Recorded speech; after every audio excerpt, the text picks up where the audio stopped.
اب تک کی سب سے بڑی خبر اور بڑی خوشخبری یہ ہے کہ نیازی صاحب مہاتما صاحب کو فوج کی تحویل میں دینے کا فیصلہ ہو گیا ہے. اور جناب آئی ایس پی آر نے جو دبنگ جو پریس کانفرنس کیا اس میں بہت سے لوگوں کے جو ہے وہ دل جیت لیے ہیں اور بڑی پاکستانیت کا جو ہے وہ ایک احساس جذبہ جو ہے وہ ہم نے دیکھا ہے. سب سے بڑی خبر یہی ہے کہ جناب مہاتما نیازی صاحب کا ٹرائل کا فیصلہ ہو گیا ہے اور وہ آرمی کورٹ میں ہوگا. اور ان کے جو آج پریس کانفرنس تھی اس میں ایک بات تو واضح ہے, وہ یہ ہے کہ وہ پاکستانی جو کرنٹ حکومت ہے اس سے تو وہ ناخوش ہیں. وہ اس وجہ سے کہ جناب انہوں نے جب سوال پوچھا گیا کہ یہ ڈیجیٹل دہشت گرد جو اوپن پاک فوج کو جو ہے وہ بھونکتے ہیں, ملک میں جو ہے افراتفری پھیلاتے ہیں اور فوج اور عوام کے درمیان جو وہ خلیج پیدا کرنے کی کوشش کرتے ہیں اور افراتفری پھیلاتے ہیں, تقسیم کی سیاست کرتے ہیں اور اپنے سیاسی مجرمانہ عزائم کو حاصل کرنے کے لیے جو زہر اگلتے ہیں, وہ کہتے ہیں کہ ڈیجیٹل دہشت گرد جو سریعام بھونکتے ہیں, ہم اس سے جو ڈیجیٹل دہشت گردی کے لیے جو قانون بنایا گیا اس سے وہ خوش نہیں ہیں. اس پہ لیے وہ کام نہیں ہو رہا جس طرح وہ کام ہونا چاہیے, لیکن ہم پوری طرح مکمل طور پر آگاہ ہیں اور ان کے خلاف جو مکمل قانونی فوجی کارروائی ہوگی قانون کے مطابق وہ ہم اس کو کر کے رہیں گے. اور اس میں ہمارا موقف جو ہے وہ بالکل کرسٹل کلیئر واضح ہے, یہ روزے یہاں روشن کی طرح یہاں ہے کہ ان کو ہم اب نہیں چھوڑیں گے. اور رہی بات جناب یوتھڑوں کی, جناب عمران ڈوز کی, جو مٹھائیاں تقسیم کرتے تھے, جو مٹھائیاں پتہ نہیں ان کی بڑھ گئی ہیں, جو کھانا نہیں کھا پا رہے, جو اگل رہے ہیں, زہر اگل رہے تھے. کل تک جو شیخ مجیب نیازی صاحب مہاتما صاحب اپنا ابا بنا کے پیش کر رہی تھی یہ یوتھیا عمران ڈوز ملک دشمن کو, جن ملکوں کی یہ ایگزامپل دے کے اس ملک خدا داد میں فساد برپا کر رہے تھے, کوششیں کر رہے تھے تقسیم کی, پھوٹ کی اور توڑ پھوڑ کی, جلاؤ گھراؤ کی, اور ملک کو جو ہے وہ تقسیم کرنے کی سازش ہو رہی تھی, اس ملک میں آج ایک انقلاب برپا ہوا ہے. اسی مجیب نیازی, وہ اس مجیب الرحمان کی بیٹی بھارت سرکار جو ہے بھاگ گئی ہے اور وہاں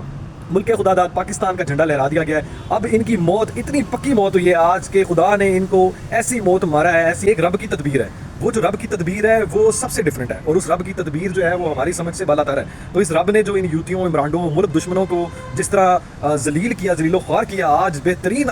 جو قدم آج اللہ کی طرف سے ایک رحمت ہوئی ہمارے اوپر ملک کے لیے, جو آج عیاں ہوئے, جو آج جو سارا گنڈا گردی جو واضح ہوئی ہے, جو بنگلہ دیش میں جو ہے وہ ایک رضاکار طریقے سے وہ جو لوگ باہر نکلے ہیں, یہ جو ابھی بھی بغیرت بن کر لوگ جو ابھی بھی اس کی مثالیں دے رہے ہیں, اس کی مثال نہیں ملتی کہ یہ اتنے ڈھیٹ, اتنے ملک دشمنی میں اتنا نیچے گر چکے ہیں. اور میں تو یہی کہوں گا کہ اس ملک سے ان غداروں کو, ملک دشمنوں کو نکال باہر پھینکیں. ان لانتیوں کے لیے اس ملک میں کوئی جگہ نہیں ہے. یہ جو تقسیم کی سیاست لڑاتے ہیں اور اپنے گندے عزائم کو حاصل کرنے کے لیے اس ملک میں تقسیم کرتے ہیں, یہ ایک بریکنگ ہے بہت بڑی کہ ابھی اس کا فیصلہ ہو چکا ہے. رہی بات جناب ثوابی جلسے کی, تو ایک بڑی بریکنگ یہ ہے کہ جناب آپ کی لاہور سے ایک یوتھن جو اس کے عشق ممنون کی طرح وہاں گئی تھی ثوابی جلسے والا معاملہ اس میں اٹینڈ کرنے کے لیے, وہ اپنی زیادتی کا شکار ہو چکی ہے اور اس کو جو ہے اس کا ریپ کیا گیا مبینہ طور پہ, اور اس کے لیے اس کے اوپر پریشر ڈالا جا رہا ہے اور اس کو انگیج کیا جا رہا ہے, اس کو جو ہے اسٹریسفلی جو ہے نا وہ ڈیل کیا جا رہا ہے, منایا جا رہا ہے کہ وہ کسی طریقے سے اپنی زبان نہ کھولے اور اس معاملے کو اسی طرح رفع دفع کر دیا جائے اور کسی طریقے سے اس کو کوئی سیٹ, پیسے اور کے پی حکومت میں یا کہیں ادھر ادھر ایڈجسٹ کر دیا جائے,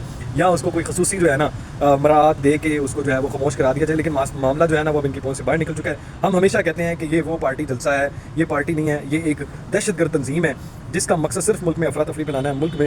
انتشار پھیلانا ہے, تقسیم کرنا ہے, اس ملک کے خلاف جو ہے وہ سازشیں کرنا ہے. اور وہ ڈیجیٹل دہشت گرد ذرا ہو جائیں ہوشیار, کیونکہ اب ان کی پکڑ وہاں ہو چکی ہے جہاں پہ ان کی موت سوائے موت کے علاوہ کوئی حل نہیں ہے. اور ملک دشمنی کا ایک ہی علاج ہے, وہ ہے سزائے موت, اور ان لوگوں کو کیپٹل پنشمنٹ ہونی چاہیے اور فی الفور ہونی چاہیے. سب میں بنگالیوں کے معاملات میں آپ کو کچھ دن پہلے کا یاد ہوگا کہ مہارنگ باز بلوچ جو ہے جب وہ گوادر کی طرف بڑھی ہے کہ یہ پروجیکٹ رک جائے, یہ ایئرپورٹ کا معاملہ رک جائے, سی پیک کا معاملہ رک جائے, تو بھارت کی جو خوشیاں تھیں, تو آپ کو اس سے صاف پتہ چل رہا ہوتا ہے کہ آپ کے پیچھے کون ہے. تو یہ سب کے پیچھے بھارت کی جو خوشیاں تھیں وہ ہم نے ہیں چینی آج, جس کے لیے ان کو آج اتنا مسئلہ ہے. ان کی چیخیں آپ سن رہے ہوں گے کہ وہ کتوں کی طرح, باولے کتوں کی طرح جو ہے نا وہ بھونک رہے ہیں اور بلک رہے ہیں کتوں کی طرح, بلکہ ہیں ہی وہی نسل سے, تو آپ کو اوبویسلی نظر آئے گا. بھارت کی چیخیں اس وقت عروج پہ ہیں کیونکہ بنگالی جو ہیں وہ اپنا راز جان چکے ہیں کہ اس سارے پیچھے جو اسپانسرشپ تھی, دنگے فساد کرانے والی قوم تھی, جو اس ملک کا, اس دنیا میں امن نہیں چاہتی, وہ ہے بھارت ماتا, جس کو آتا نہیں ہے کچھ, اور جو ہے سوائے دنگے فساد اور نسلوں کو تقسیم کرنے میں اور سوائے ان پہ ظلم کرنے کے اور نسل کشی کرنے پہ, مسلمانوں پہ مظالم کرنے کے, جس طرح ان کی حسینہ واجد بھاگی ہے.